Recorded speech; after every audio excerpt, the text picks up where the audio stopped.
Bienvenue à tous, l'invité de TV5 aujourd'hui, Nora Barsali, bonjour. Bonjour. Nora Barsali, vous avez dirigé la rédaction d'un livre collectif, Génération Beurre, français à part entière, aux éditions Autrement. Alors on est en plein dans l'actualité en France, c'est le 20e anniversaire déjà de cette marche des beurs en 83, puis il y a le débat sur l'intégration, sur la discrimination positive, sur le voile, sur la laïcité. Alors la marche des beurs, on va en parler rapidement, c'était quoi cette marche de 1983? C'était des dizaines, des centaines de milliers de jeunes issus de l'immigration qui ont marché sur Paris, venant de plusieurs villes de province. C'était quoi? C'était l'émergence de cette population immigrée qu'on a tant de mal à définir d'ailleurs dans la vie sociale française. Oui, c'est ça, l'émergence des franco-maghrébins dans la vie sociale, sur les écrans de télévision. C'est surtout leur première prise de conscience politique et citoyenne. Et c'est l'apparition d'une revendication citoyenne qui est celle de se dire français, français avant tout, français avec des différences, mais français à part entière. Alors 20 ans après, quelle est votre analyse, je dirais, du résultat de cette marche des beurs? Où en est l'intégration en France? Écoutez, je pense vaste question. Oui, vaste question. Je pense que, contrairement à ce qu'on raconte, je pense que l'intégration fonctionne plutôt bien en France, même s'il est vrai qu'il y a des échecs et des situations d'échecs scolaires sociaux qui sont dramatiques. Mais d'une façon générale, l'ascenseur social, en tout cas, a fonctionné pour des gens comme moi. Alors justement, vous parlez de vous. Quel est votre parcours? Vous avez fait des études en France, vous avez fait des études aux États-Unis. Aujourd'hui, vous êtes chef d'entreprise, vous avez créé votre entreprise. Donc vous donnez, je dirais, plus qu'une image, une réalité, j'allais dire positive, de cette intégration. Oui. Comment vous en êtes arrivé là? Écoutez, je crois qu'il n'y a pas de miracle. Ouais, il n'y a pas de miracle, mais il y a des recettes, justement. Et les recettes sont dans l'enfance, sont une présence familiale importante, sont dans l'éducation, sont dans le cursus scolaire, qui permet d'avoir les bases pour pouvoir ensuite occuper une place honorable dans la société.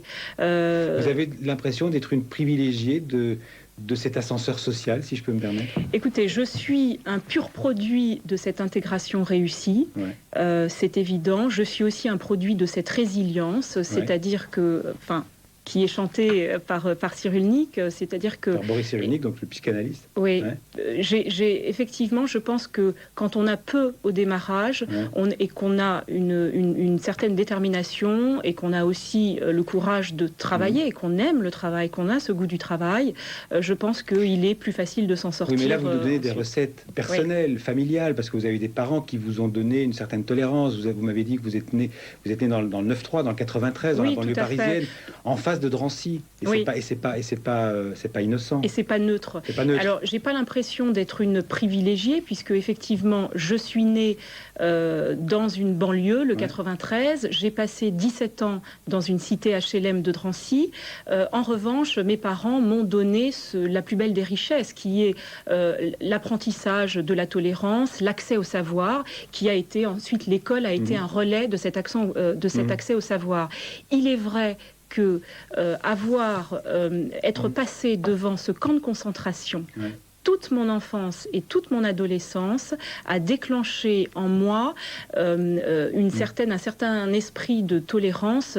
J'ai pris conscience dès mon plus tendre âge des conséquences désastreuses de l'intolérance. Je me rappelle que Drancy, c'est là qu'étaient rassemblés les dizaines de milliers de juifs qui après étaient emmenés dans les camps tout à fait. nazis. Et donc, petite fille, je m'en rendais peut-être pas compte, mais en tout cas, ça fait partie aussi de mes fondements. Alors, j'ai envie de vous demander, mais tout va bien pour vous? Pourquoi vous avez eu envie d'écrire ce livre de collectif, mais pourquoi vous avez envie de donner tous ces témoignages? Parce qu'il y a toute une série de gens qui témoignent dans votre livre. Il y a Abdelessou qui est sous-préfet de Nice, il y a Nadia Amiri, je ne vais pas les citer tous, mais il y a Malek Bouti, il y a Tokia Saifi. Pourquoi? Quelle est la genèse de ce livre? L'envie de ce livre? Écoutez, l'envie de ce livre, c'est avant tout de parler des trains qui arrivent à l'heure. Vous en parliez juste avant. Il y a des portraits de personnes qui ont toutes réussies, que ce soit Tokia Saifi, qui est secrétaire d'État, ou que ce soit ma coiffeuse, Nadia, qui a aussi réussi et qui est dans le livre. Donc j'ai souhaité en fait montrer un petit peu la diversité des parcours des franco-maghrébins et montrer une autre image de l'intégration.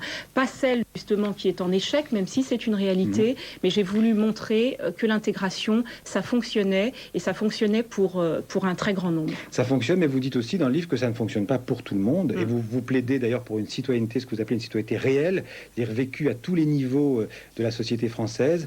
est-ce que ça veut dire que vous êtes favorable, par exemple, à la discrimination positive? Non, moi je ne suis pas favorable à la discrimination positive, tout simplement parce que je crois que c'est anti-constitutionnel.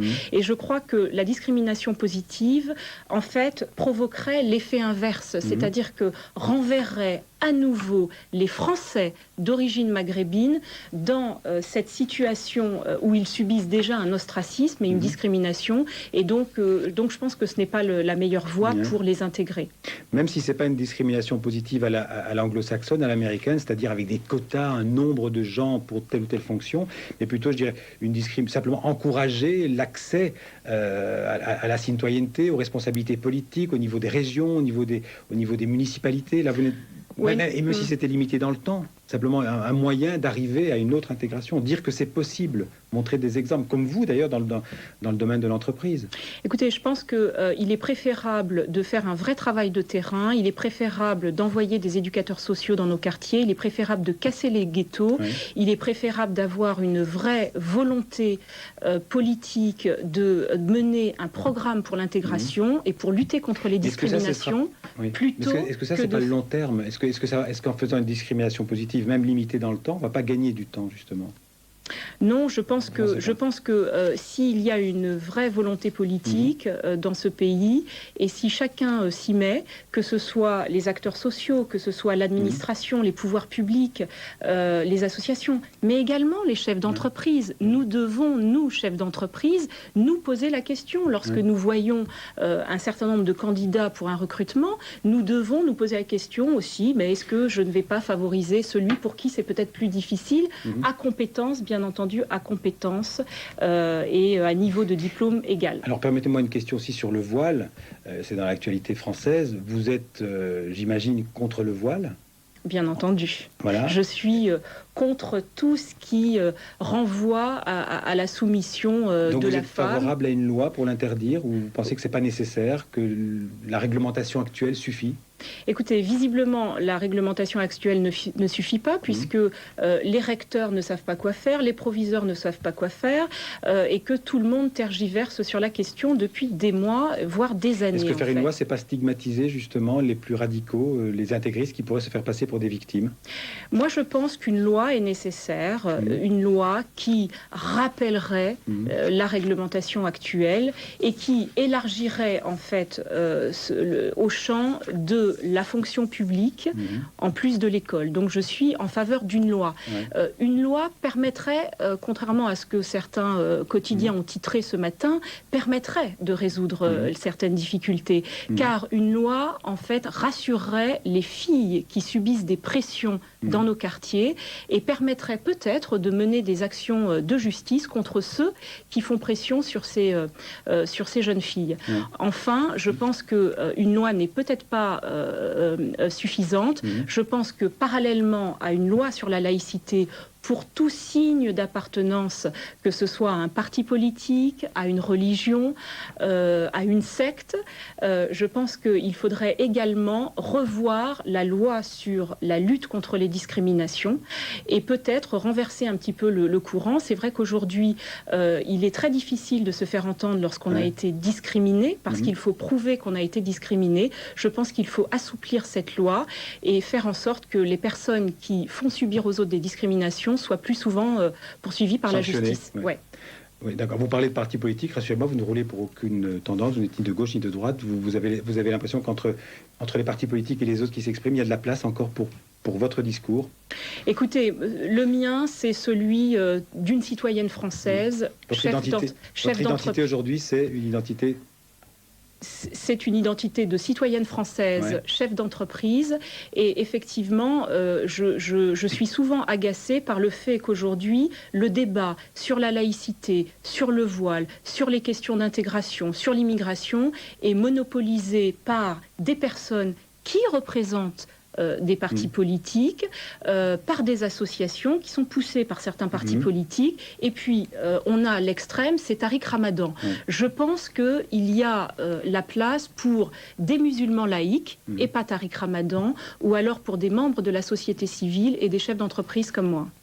Merci, merci Nora Barsali. Je rappelle vos 2 livres, Génération Beurre, français à part entière, et puis aussi le kit de survie de la création d'entreprise. Créer n'est pas réservé à une élite, vous en êtes l'exemple vivant. Merci en tout cas d'avoir été l'invité de TV5. Merci de nous avoir suivis. Les programmes continuent sur TV5.